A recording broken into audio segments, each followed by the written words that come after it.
রক্তক্ষয়ী সংগ্রামের মধ্য দিয়ে বাংলা রাষ্ট্রীয় ভাষা হয়েছে ৫৫ বছর আগে, কিন্তু এখনও ইংরেজি মাধ্যমে স্কুল বা মাদ্রাসার ছেলেমেয়েরা বাংলা শিখতে বা বলতে আগ্রহী নয়। এসব শিক্ষা প্রতিষ্ঠানের বেশিরভাগ ছাত্রছাত্রী জানে না ২১শে ফেব্রুয়ারির ইতিহাস। হাসান হাফিজুর রহমানের ক্যামেরায় শামীমা বিনতে রহমানের রিপোর্ট। কওমি মাদ্রাসা বলে যে শিক্ষা মাধ্যম চালু আছে, তাতে বাংলায় কথা বলা, লেখা বা শেখার ব্যাপারে কোনোই জোর নেই। এ ধরনের মাদ্রাসার পাঠ্যক্রমে জোর দেওয়া হয় কত ভালো করে আরবি বলা বা লেখা যায়।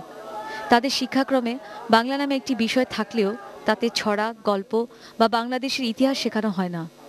তাই কওমি মাদ্রাসার এক শিক্ষক ২১শে ফেব্রুয়ারিকে বলেন ভালোবাসা দিবস, আর তার ছাত্র ভুল বানানে নিজের গ্রামের নাম লেখে বাংলাদেশ।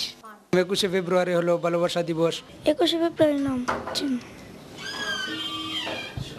তুমি শুনছো ২১শে ফেব্রুয়ারির নাম?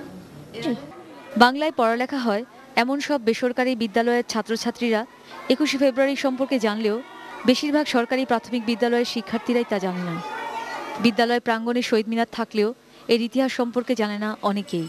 ২১শে ফেব্রুয়ারি। আচ্ছা, কি জানো বলো তো ২১শে ফেব্রুয়ারি সম্পর্কে? বলছে ২১ ফেব্রুয়ারি। আচ্ছা, ২১শে ফেব্রুয়ারিতে কি মানে কেন ২১শে ফেব্রুয়ারি বলতো? শহীদ মিনার। ইংরেজি মাধ্যমে প্রাথমিক স্তরের ছেলেমেয়েরা ৩ খণ্ডে বাংলা শেখে। বিভিন্ন সাংস্কৃতিক অনুষ্ঠানের সুবাদে কোনো কোনো ইংরেজি মাধ্যমের শিশুরা ২১শে ফেব্রুয়ারির ইতিহাস একটু আধটু জানে, কিন্তু বাংলা শেখায় তাদের আগ্রহ নেই বললেই চলে। সরজোরে শিখো না? সরজোরে ওইটা তো বাসায়। ওটা স্কুলে শিখো না? না।